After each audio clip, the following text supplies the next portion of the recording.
Bem-vindo aos Sussurros do Imaginário. Nosso canal é totalmente dedicado a audiobooks, proporcionando uma experiência imersiva para todos os amantes de boas histórias. Aqui, você pode relaxar e deixar sua imaginação fluir enquanto escuta os melhores títulos literários. Dica especial: para uma experiência ainda mais completa, recomendamos que você acompanhe o audiobook com o livro físico ou o e-book. Dessa forma, você poderá desfrutar tanto da narrativa quanto do texto original, unindo os dois mundos. Pedimos desculpas especialmente aos deficientes visuais por quaisquer falhas que possam ocorrer nos audiobooks, como trechos em outras línguas, pequenos erros de narração ou tradução. Isso acontece porque utilizamos narração sintética para manter a produção dos áudios. Queremos ouvir você. Sugira nos comentários livros que gostaria de ver aqui no canal. Não se esqueça de curtir, comentar e se inscrever para ficar por dentro de todas as novidades. Obrigado por estar conosco e bons sussurros.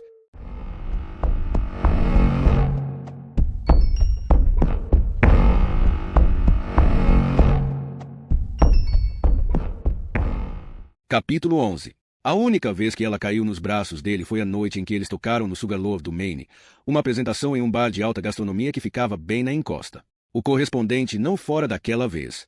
Harriet disse que ele teve que permanecer na faculdade para estudar, mas Aubrey descobriu através de June que eles brigaram. Um pranto feio. Coisas terríveis foram ditas, portas foram batidas. Harriet encontrou e-mails de uma namorada da costa oeste que o correspondente nunca se dera ao trabalho de mencionar. Ele jurou que os dois não estavam mais juntos, mas não tinha visto motivo para se livrar das fotos. As selfies seminuas não eram a pior coisa. A imagem que embrulhou o estômago de Harriet foi uma foto da praia imperial tirada pela Astrakhan a 150 metros de altura, com o correspondente e sua Sally da costa oeste olhando para ela lá de baixo. A Sally da costa oeste chamava o correspondente de foguete nos e-mails. Aubrey passou mal com as novidades, passou mal de tanta empolgação. Dali a 3 semanas, ele teria que voar até o aeroporto de Heathrow. Aubrey faria um curso de um semestre na Academia Real de Música e começaria logo depois das férias de Natal. Ele já havia depositado meio ano de economias no apartamento que estava alugando, dinheiro que não podia recuperar, mas teve uma ideia maluca de ficar, de tomar uma medida doida, de tentar ter um momento com Harriet. Ela ficou tensa e calada nas 12 horas de carro até o show, onde abririam para Nils Lofgren. Pessoalmente, Aubrey calculou que o cachê não pagaria nem o dinheiro da gasolina, mas eles teriam suítes grátis na estação de inverno e vales-refeições. E os bilhetes para o teleférico eram por conta da casa. Em ocasiões mais felizes, Harriet e o correspondente tinham feito planos para um dia inteiro de esqui. Como um sinal da forma que as coisas estavam diferentes, ela nem sequer trouxera os esquis e murmurou que tinha aprontado uma distensão qualquer. Na verdade, foi o foguete que aprontou, não foi? Perguntou June, quando eles estavam carregando o carro. Harriet respondeu batendo o porta-malas. Harriet passou a viagem roendo a unha do polegar e olhando para os picos nevados e os pinheiros curvados sob o peso da neve. Havia nevado muito durante a semana inteira, e parecia que eles atravessavam um túnel nas nuvens, com rochedos brancos esculpidos ao longo de ambos os lados da estrada. Naquela noite, os três tocaram em um ambiente cheio de gente subindo pelas paredes, pessoas mais velhas e mais ricas do que eles, que estavam à procura de um barulho bom em um sábado à noite após um dia difícil de esqui e que malhavam o cartão de crédito. O local estava quente e fedia a lúpulo, lã molhada, cabelo molhado e fumaça de lenha. Harriet usava uma calça jeans de cintura baixa, e, quando se debruçava sobre o violão, Aubrey via o topo de sua calcinha fio dental esmeralda. Harriet estava especialmente bem naquela noite, solta e engraçada, com a voz límpida em um tom rouco agradável, como se estivesse se recuperando de um resfriado. Eles tocaram e beberam uma cerveja belga com um elefante rosa impresso no rótulo. Aubrey estava na 4ª cerveja e se sentindo zonzo quando descobriu que o teor alcoólico era 8,5%. Não tinha espaço no elevador minúsculo para todos eles e o violoncelo de Aubrey, então ele e Harriet subiram juntos e deixaram June para trás com os irmãos. Quando os dois saíram no 3º andar, Harriet olhou para um lado, depois para o outro, franzindo a vista para ver as portas com numeração branca. Ela cambaleou e se apoiou no braço de Aubrey. "Onde está o meu quarto?" perguntou Harriet. "Você lembra?" Aubrey pediu para ver a chave eletrônica, mas era apenas um cartão preto que não revelou nada. "A gente liga para a recepção do meu quarto", disse ele, mas os dois nunca fizeram isso.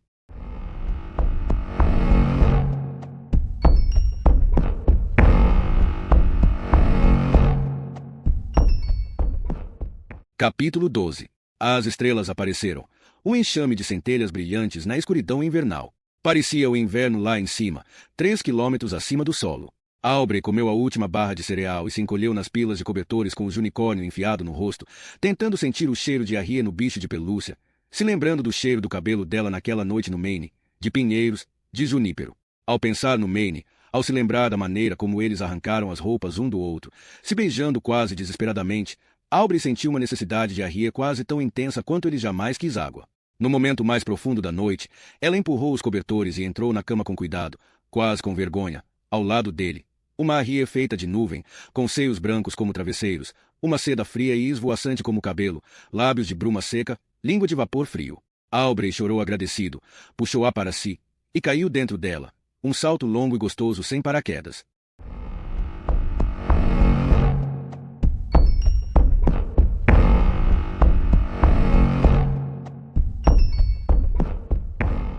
Capítulo 13. Se tivesse acordado primeiro, Aubrey acreditava que sua vida inteira poderia ter sido diferente.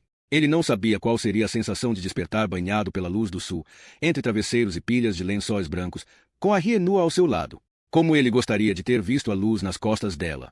Como queria tê-la acordado com um beijo no ombro.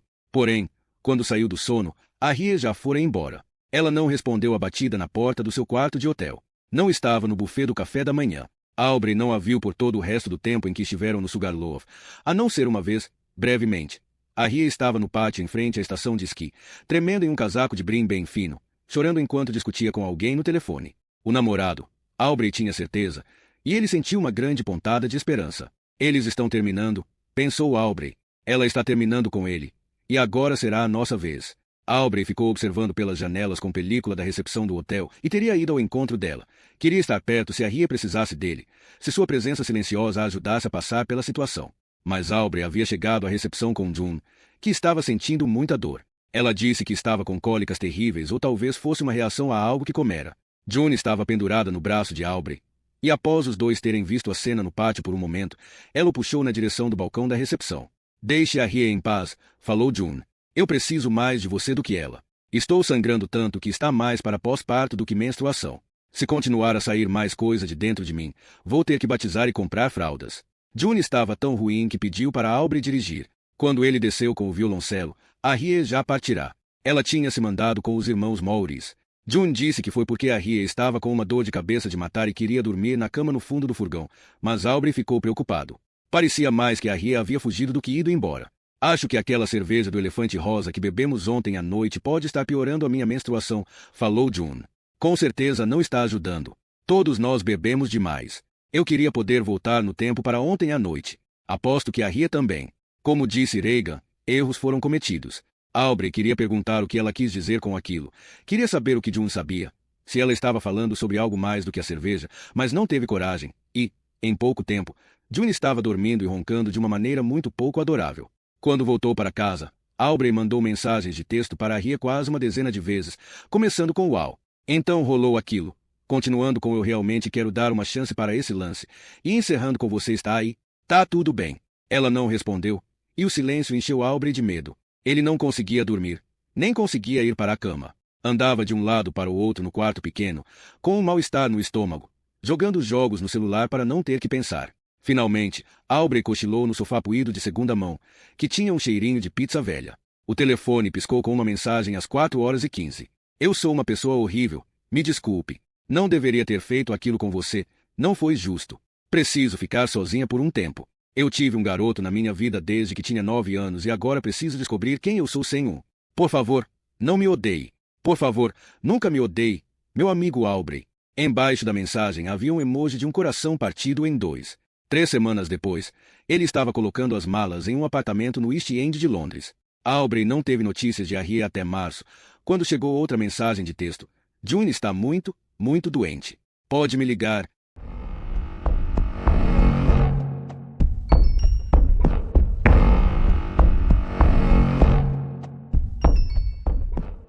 Capítulo 14.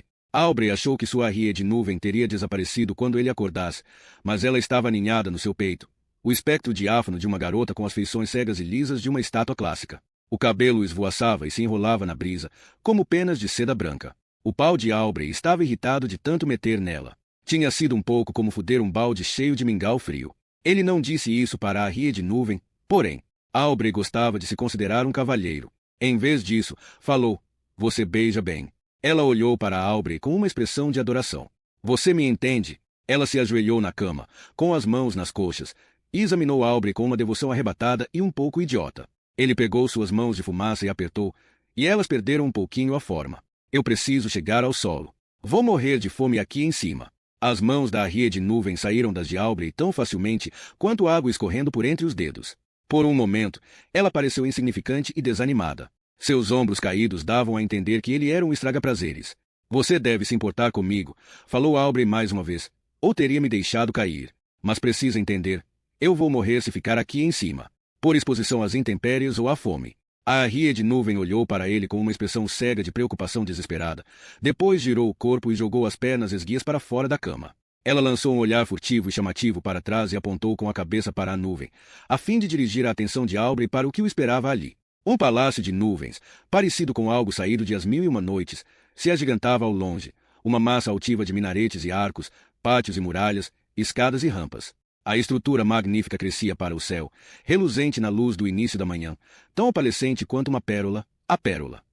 Surgiu da noite para o dia e se acomodou em volta do domo gigante no centro de sua ilha flutuante. Aubrey se levantou para segui-la, cambaleou e quase caiu ajoelhado. Estava fraco, se sentiu tão leve quanto a própria nuvem. Estava muito longe da inanição.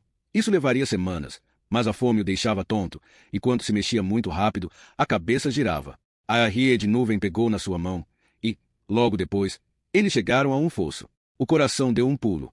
Um anel de céu aberto envolvia o castelo. Ele viu as ondas de terra verde alguns quilômetros lá embaixo, ravinas e encostas nas sombras, cobertas por pinheiros. Ela puxou o braço de Aubrey e o conduziu por uma ponte levadiça larga feita de fumaça e através dos portões do palácio. Quando os dois estavam no outro lado, ele soltou a mão e se virou devagar, absorvendo todo o cenário.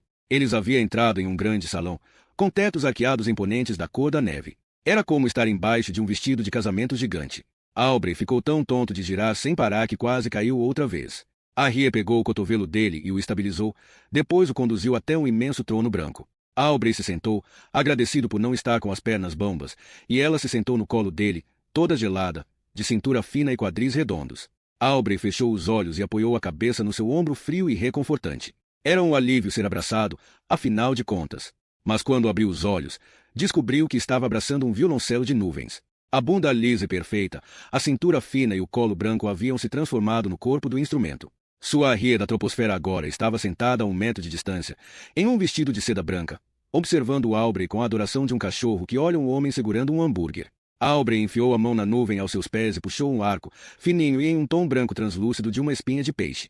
Ele estava faminto e, no primeiro toque, executou a música da fome. A Sinfonia número 5, de Mahler, a terceira parte, uma meditação sobre viver sem uma coisa, sobre perceber o que não era e não podia ser. Um violoncelo de nuvem não soava como um violoncelo de madeira. Emitia um som baixo e melancólico do vento sob o beiral de um telhado, de uma ventania passando pela boca de um jarra vazia. Mas, apesar disso tudo, a música era inconfundível. A Harriet do céu se levantou do banquinho, cambaleou e se virou. Aubrey pensou em algas marinhas sendo puxadas pela maré, quando engoliu, a garganta estalou. Ela girou como uma bailarina em uma caixinha de música, um caule em forma de garota, com a feição de uma suavidade sobrenatural. Era como se o próprio Aubrey a girasse, como se ela fosse um torno mecânico movido pela música. A Harriet flutuou sobre a nuvem embaixo dos pés e subiu em asas abertas de uma beleza alucinante e começou a navegar em círculos acima dele. Aubrey estava tão arrebatado que se esqueceu de tocar. Não importava. O violoncelo tocou sem ele, parado diante dos joelhos enquanto o arco flutuava ali, passando nas cordas que foi capaz de sentir, mas não exatamente de ver. A visão de Harriet fez Aubrey se levantar. Ele cambaleou ao esticar a mão para ela. Aubrey queria dar as mãos. Queria voar. Harriet se abaixou, pegou a mão dele e puxou Aubrey para as grandes alturas embaixo do teto do palácio. Ele deixou o estômago para trás. O ar assobiou.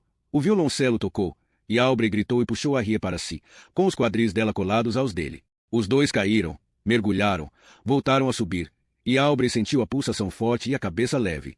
Já estava de pau duro. Sua Harriet de brumas o levou para um patamar no topo de uma escada estonteante. Os dois juntos entraram em colapso ali. Asas se tornaram lençóis de lua de mel, e Aubrey possuiu Harriet novamente, enquanto o violoncelo tocava uma música lasciva e pomposa de cabaré lá embaixo.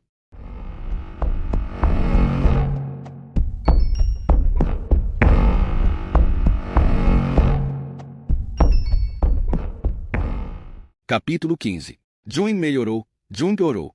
Houve um único mês bom em que ela se deslocava em muletas de alumínio, com a cabeça enrolada em um lenço, e falava em se ajustar à nova realidade. Aí June parou de falar em se ajustar e foi internada na ala para pacientes com câncer. Aubrey levou um ukulele para ela, mas o instrumento nunca saiu do lugar entre os clorofitos no peitoril da janela. Um dia, quando Aubrey e June estavam sozinhos, a Ria e os irmãos de June haviam descido até a lojinha de souvenirs para comprar barras de chocolate. Ela disse: quando tudo isso aqui acabar, quero que você siga em frente, o mais rápido possível. Porque você não deixa que eu mesmo me preocupe com a forma como lido com meus sentimentos. Falou Aubrey. Pode ser uma surpresa para você, mas não consigo simplesmente me livrar disso com um pensamento. Como se você fosse um guarda-chuva que eu esqueci em um hotel. Não estou falando de mim, seu bobo, disse June. Eu espero que você fique de luto por mim por, pelo menos, uma década. Quero um período prolongado de desolação sombria e pelo menos um pouco de choro nada masculino em público. Então, do que você, dela, a Rie. Não vai rolar, cara. Você tocou na nossa banda de merda por quase 2 anos na esperança de pegá-la. Mas já rolou. June virou o rosto, olhou além do ukulele empoeirado, pela janela que dava para o estacionamento. A chuva fustigava o vidro. Ah, aquilo. June suspirou. Eu não daria muita importância, Aubrey. Ela estava tendo uma semana péssima, e você não oferecia riscos. Por que eu não oferecia riscos? June olhou para ele com uma expressão neutra, como se a resposta fosse óbvia. E talvez fosse. Você ia embora por 6 meses. Ninguém começa um relacionamento com uma pessoa que está de malas prontas e um pé para fora da porta. Você não oferecia riscos, e a Ria sabia que nada que ela fizesse seria motivo para você odiá-la. Desde que June fora diagnosticada com linfoma, ela vinha oferecendo pérolas de sabedoria serena, fingindo que era Judy Dent ou Whoopi Goldberg interpretando um mentor trágico em um filme romântico edificante sobre o que realmente importa na vida. Aquilo cansava Aubrey. Talvez você devesse tentar dormir, falou ele. Eu fiquei puta com ela, sabe? Disse June, como se Aubrey não tivesse falado nada. Por que a gente ficou bêbado e se pegou? Não por causa disso.